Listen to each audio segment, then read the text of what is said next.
हाय, नमस्कार. मी स्नेहा कोगदे फॅमिलीमध्ये पुन्हा एकदा तुम्हा सर्वांचं खूप सारं स्वागत करते. कसे आहात तुम्ही सर्वजण? आशा करते तुम्ही सर्वजण मस्त मजेत आणि भरपूर आनंदात असाल. आज आहे आषाढी एकादशी. तुम्हा सर्वांना माझ्याकडनं आषाढी एकादशीच्या खूप खूप खूप साऱ्या शुभेच्छा. सकाळी सकाळी मस्त रेडी झाले, म्हणजे मला जायचं आहे खरं तर कुठेतरी. इच्छा आहे माझी, पण माहीत नाही आता ती कंप्लीट होते का नाही. झाली तर पुढे सांगतेच तुम्हाला. पण चला आता कामांना सुरुवात करते. आज मस्त सकाळी सकाळी हेअर वॉश केला, खूप छान फ्रेश वाटत होतं. त्यानंतर किचनमध्ये आली. क्लिनिंगचं म्हणाल तर फक्त झाडून झालं आहे माझं घर पूर्ण. बाकी सर्व सर्व सर्व कामं बाकी आहेत. पण म्हटलं आधी मस्त गरम पाणी पिऊन जी आहे दिवसाची जी आहे सुरुवात करते. आणि आज माहीत आहे का, मस्त साडी बिडी नेसली. आरोहीचे पप्पा लगेच काय बोलले, आज तर काय बाबा एका बाईची मजा आहे, स्वयंपाक नाही, काही नाही काही नाही. आता स्वयंपाक जरी नसला तरी किती सर्व कामं असणार आहेत. आता हे कोणच सांगेल त्यांना. पण चला, काय काय होतात कामं ते सर्व तुमच्यासोबत शेअर करतेच. पण त्याआधी माझं निंबू पाणी मी इथे पिऊन घेते.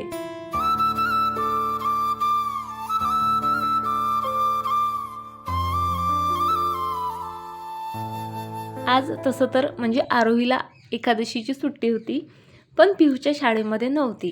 पण त्याची शाळा 9 ते 11च होती. 2 तासासाठी 2.5 तासाचा प्रवास काही परवडत नाही असं आरोहीचे पप्पा बोलले. कारण त्याला जायला 1 ते सव्वा तास लागतो, यायला 1 ते सव्वा तास लागतो आणि फक्त 2च तासाची शाळा असणार होती. त्यामुळे आज त्याला आम्ही आराम दिला. म्हटलं राहू दे बाळा, आज तूही जाऊ नको. त्याची तर मजाच झाली, पण मध्ये मध्ये अशी लुडबुड चाललेली. आणि आज काय झालं ना, म्हणजे मला पॅसेज धुवायचा होता. प्रत्येक सणासुदीला मी डायरेक्ट धुवूनच काढत असते. एरवी दररोज फक्त झाडून घेते, पुसून घेते, असं वरचं वर जे आहे माझं चाललेलं असतं वेळेअभावी. आणि त्यात मग आरोही बोलली, मम्मा तुला आंघोळीला जायचं आहे ना, तू जा, मी पॅसेज क्लीन करते. तिने पॅसेज झाडलाही, 2-3 बकेट पाणी टाकून छान धुतला आणि वायपरने छान क्लीन केला. ते पिहूने बघितलं आणि त्याचं म्हणणं होतं, तू दीदीला कसं स्पेशल काम दिलं तसं मलाही काहीतरी दे. त्याला मी म्हटलं होतं की थोडंफार पाणी आहे पॅसेजमध्ये, ते पुसून घे. पण त्याला ते पुसायचं नव्हतं. ते मी पुसलं आणि त्याचं म्हणणं होतं रांगोळी मी एकटाच काढणार. त्याने रांगोळी स्वतःच सिलेक्टही केली माहिती आहे का, गुगलवर बघून. आणि त्याला म्हटलं नको रे बाळा, आपण दोघं मिळून काढू ना, दोन्ही साईडनं छान वाटते रांगोळी. बरंच समजवलं तेव्हा तो मला रांगोळी काढू द्यायला तयार झाला. त्याने जे सिलेक्ट केली होती सेम तीच रांगोळी मी काढली आणि साईडला जी आहे त्याची तीच रांगोळी काढणं चाललेली. मी खरं सांगते, मनापासून अगदी पिहूने रांगोळी काढली. जराशी रांगोळी नासधूसही केली, पण जशी त्याने ठरवली होती त्याच्या बऱ्यापैकी जी आहे रांगोळी काढण्यात तो सक्सेस झालेला आहे. कशी दिसते पिहूची रांगोळी नक्की त्याच्यासाठी तरी कमेंट करून सांगा. बरं चला, आता पूजा करायची मला. लास्ट टाईम मी सांगते, वटसावित्रीच्या पूजेच्या दिवशी जी आहे मी ही देवाची सर्व तांब्या पितळीची भांडी घसली होती. तेव्हापासून आज घसते उद्या घसते करता करता मध्येच क्लिनिंग केली, बघितलं तुम्ही. घसणं झालीच नाही. मग म्हटलं क्लिनिंग झाल्यावर पुन्हा देवघर छान एकदा क्लीन करू तेव्हा घसू. बघा, तेव्हापासून आत्ताच त्याचा मुहूर्त निघाला. आता सणासुदीचं तर आपण ती भांडी तशी नाही ठेवू शकत. आज आहे तशी गडबड फार, पण तरी म्हटलं पूजा मस्त यथासांग करायची आणि नंतर बाकीची कामं जी आहेत ती होत राहतील. म्हणून जे आहे सर्व भांडे मस्त जे आहेत पितांबरीनं घासलेत. त्यानंतर पंचामृत तयार केलं आणि देवांना आधी पंचामृताने व्यवस्थित आंघोळ घातली. आणि या पंचामृतात मी थोडीशी जे आहे ते लिक्विड असते ना देवांचं घासायचं, तेही ॲड केलं होतं. कारण दह्याने म्हणजे पाहिजे तसे देव क्लीन होत नाहीत. त्यानंतर सर्व व्यवस्थित असं क्लीन केलं आणि चला आता मी माझी पूजा आटपून घेते.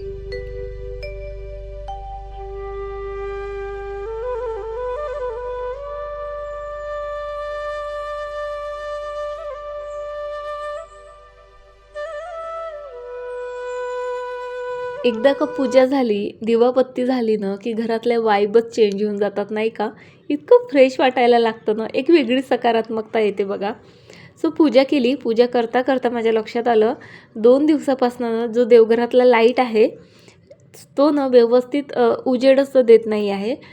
आय थिंक म्हणजे मला असं वाटलं की त्याची जी वायरिंग आहे ती निसटली वगैरे असेल. ती चेक करायला गेली ना, तर ती वायर निसटून बिलकुल माझ्या हातातच आली. हे वायर वगैरे फिट करता करता माझा बराचसा वेळ गेला. ॲक्च्युली इथे मी आरोहीच्या पप्पांना 2-3दा आवाज दिला, पण त्यांनी काही कानावर घेतलं नाही. मग म्हटलं जाऊ दे, आपलं काम आपणच करू. आणि ही गोष्ट खूप छान झाली. मी असे घरातले छोट्या मोठ्या गोष्टीनं छोटी मोठी कामं शिकून घेतलेली आहेत. त्यामुळे मला दुसऱ्यांच्या भरोश्यावर बसायला म्हणजे गरजच पडत नाही. छोट्या मोठ्या गोष्टी मी लगेच जे आहे माझ्या करू शकते. आणि खरंच तुम्हालाही सांगते, असे छोटे मोठे कामं खरंच शिकून घ्या. अहो अहो करावं ऐकावं करण्यातच आपला अर्धा दिवस जातो. तेवढ्या वेळात तर शिकून हे काम 10 वेळा आपण करू शकतो, माहिती आहे का. सो चला, माझं तरी ते काम पूर्ण झालं. पण खरं तर म्हणजे प्रॉब्लेम वायरचा नसून लाईटचाच होता. सो तो लाईट काही लागलाच नाही. सो तितक्या वेळात मग मी कपडे वॉश करून घेतलेत. कारण आता असं झालेलं आहे, सकाळीच कपडे वॉश करून वाळायला टाकले तर ठीक, सायंकाळपर्यंत कपडे वाळतात. नाहीतर मग ते बाहेरचे कपडे घरात टाका, पसारा करा, पुन्हा बाहेर न्या, तर सर्व तामझाम करावा लागतो. म्हणून मी आधी आज कपडे धुवून घेतलेत. तेवढ्यात आरोहीचा आवाज आला, मम्मा बनव ना गं काहीतरी खायला. बाय द वे, आज आरू, पिहू, त्यांचे पप्पा सर्वांना आमच्याकडे उपवास आहे, सर्वांना. मी सकाळीच विचारलं, सो सर्वांचं एकच होतं, हां मला करायचं आहे. आणि मी म्हटलं ठीक आहे, आता आरू बऱ्यापैकी मोठी आहे आणि केलं पाहिजे एखादा उपवास, माहीत असलं पाहिजे. म्हणजे आपले सणवार किंवा त्याचं महत्त्व वगैरे अशा गोष्टीतून कळत जातं. सो त्यामुळे म्हटलं ठीक आहे बाळा, तू कर उपवास.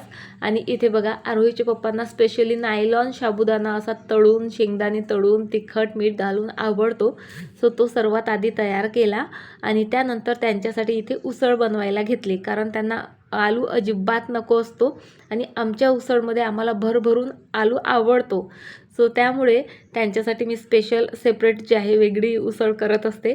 सो इकडे त्यांची उसळ बनली आणि साबुदाणा बघा मस्त परफेक्ट असा भिजला होता. त्यामुळे उसळ छान मोकळी झाली होती.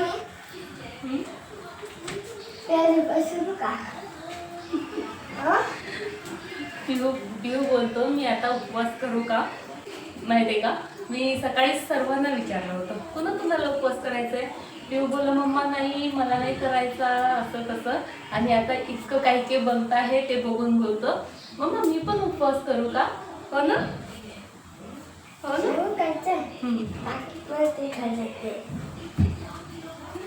मी मुद्दामूनच पिऊला उपवास नाही करू देत. त्याच्यासाठी म्हणजे भाजीपोळी तर मी नाही बनवत, पण वरण भात वगैरे बनवते. म्हणजे उपवासाचंही खातो तो आणि वरण भातही खातो. कारण साबुदाणा तो बऱ्यापैकी खात नाही आणि बऱ्याचशा गोष्टी खात नाही. वडे वगैरे तरी खाऊन घेईल, मग त्याचं म्हणजे असा कडक उपवास होतो. त्यामुळे असं वाटतं नको बाबा, आणखी छोटा आहे माझे पिल्लू, मोठं झालं, कळायला लागलं, भूक कंट्रोल करायला लागलं की आपोआप जे आहे मग उपवास धरायला लागेल. हो ना, हो ना. पिऊचं सकाळपासून तळ्यात मळ्यात चाललेलं. कधी बोलत होता मला उपवास करायचा, कधी बोलत होता नाही करायचा. पण आता जेव्हा साबुदाणा उसळीचा वगैरे त्याला स्मेल आला सो त्याचंही मन झालं, मम्मा करू का. मी त्याला बोलले, बाबा तुला तसंही खायला देते ना मी. बोलला नाही, पण खायचंच आहे तर मग मी उपवासच करतो. मी म्हटलं ठीक आहे. आमची ही उसळ बनवली, आधी देवाला नैवेद्य दिला. आता चला सर्वांना ब्रेकफास्ट करायला देते.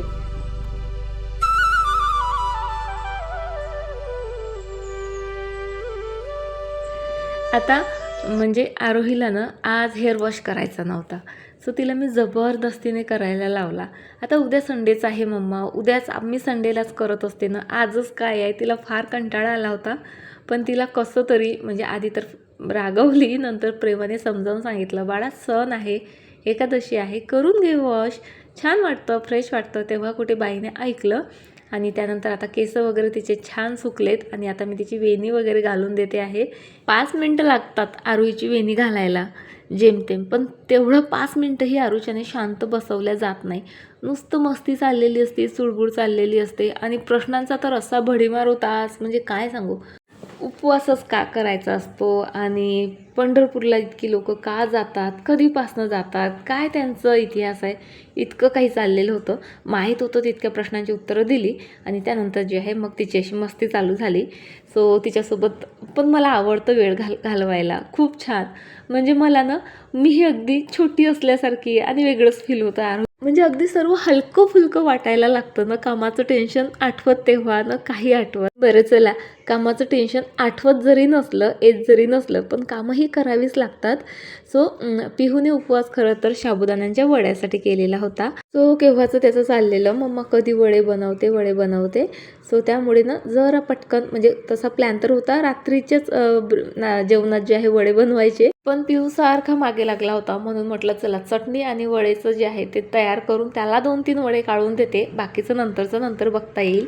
सो तुम्ही इथे बघितलं, मी मस्त चटणी बनवते आहे. शेंगदाणे, अद्रक आणि मिरच्या, थोडंसं दही टाकून आधी मिक्सरमधनं फेटून घेतलं आणि वेगळं दही मी फेटलं बघा. कारण काय होतं, दही पूर्ण आपण मिक्सरमधनं फिरवलं ना ते खूप पातळसर चटणी होते.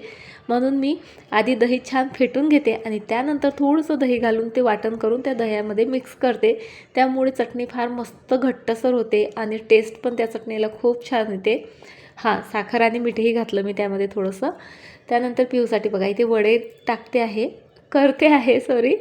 आणि सकाळीच आरोहीचे पप्पा बोलले होते बघा, की आज तुझी मजा आहे बाबा, आज काय स्वयंपाक नाही. स्वयंपाक परवडला नाही का सांगा यापेक्षा. म्हणजे याला काही वेगळं, तिला काही वेगळं, याला अशी उसळ लागणार, तिला ते तळून लागणार, कोणाला वडे, कोणाला चटणी आणि काय काय काय काय. यापेक्षा तर 2 टाईम भाजीपोळी बनवून केव्हाचीच मोकळी झाली असते मी. पण हे उपवासाच्या नावाने दिवसभर काही ना काही बनवणं चाललेलं. शिवाय आता पूजा आहे म्हटल्यावर देवाची भांडी क्लीन केली, बाहेरचं एक्स्ट्राचं काम वाढलं. म्हणजे स्वयंपाक जरी नसला तरी एक्स्ट्राची कितीतरी कामं आज केल्या गेलेली आहेत. आणि तरीही घरचे म्हणतात की आहा, आज काय बाई तुझी मजाच आहे. बरं जाऊ द्यात, आता आपल्यालाच माहिती किती मजा झाली का मजाची सजा झाली ते. पण वडे बघा माझे काय मस्त परफेक्ट बनले. आणि तुम्ही ऑब्झर्व केलं असेल तर माझा एकही वडा फुटला नाही. बऱ्याच जणांचे वडे फुटतात, त्याचं कारण सांगते तुम्हाला. कमी फ्लेमवर तळल्या जातात. वडे नेहमी जास्त फ्लेमवर तळायला पाहिजे, म्हणजे मीडियम टू हाय फ्लेमवर, तेव्हाच ते व्यवस्थित तळल्या जातात आणि फुटत नाहीत. बरं चला, पिऊला वडे वगैरे खाऊ घातलेत. आता सर्वजण बाहेर गेलेत आणि मी मस्त आता निवांत आहे, म्हणून गार्डनमध्ये जरा वेळ घालवायला आले. छान वाटतं इथं, थकवाही जातो कामांचा आणि फ्रेशही वाटतं. आणि त्याला कारण म्हणजे गार्डन आहे, सुंदर सुंदर प्लांट तर आहेतच, सोबत हवा खूप खेळती राहते आमच्याकडे. त्यामुळे छान खूप मस्त फ्रेश वाटतं. आणि मी बोलले होते आज कुठेतरी जायचं होतं. सो माझी इच्छा होती आज शेगावला जायची, पण आज शेगावला प्रचंड गर्दी असणार आहे माहीत होतं मला, तरीही मी बोलून दाखवलं. पण हे बोललेच नाही, आज जाऊनही आपलं काही व्यवस्थित दर्शन होणार नाही. त्यापेक्षा 1-2 दिवसानं जाऊ आणि मस्त निवांत दर्शन घेऊन येऊ. खूप दिवस झालेत मोक्षू व्हिडिओमध्ये दिसलाच नाही अशी आज कमेंट आली बघा. हा इथे मोक्षू, हाय कर. मी शाळेत जात असतो सांग. मी शाळेत जात असतो आणि म्हणून मोक्षू दिसत नाही आहे, कारण मोक्षूला आता शाळेत जायचं असतं. सकाळी सकाळी लेट येतो, आला की झोपतो.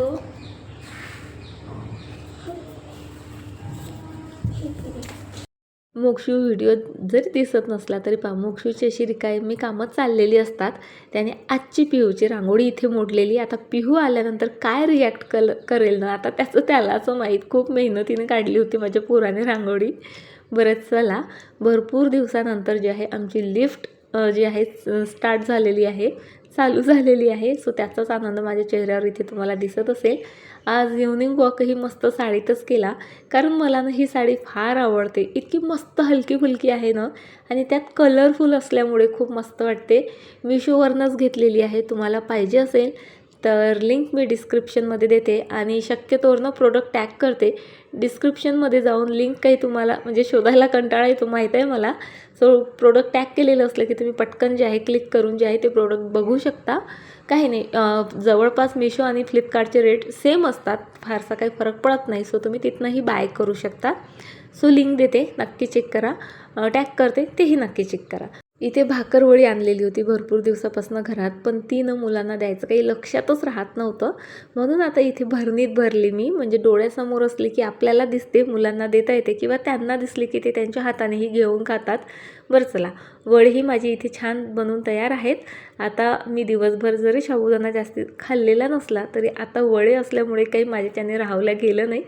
सो मस्त आता वडे एन्जॉय करते आणि तुम्हाला उद्या भेटते अशाच एका छान व्हिडिओसोबत.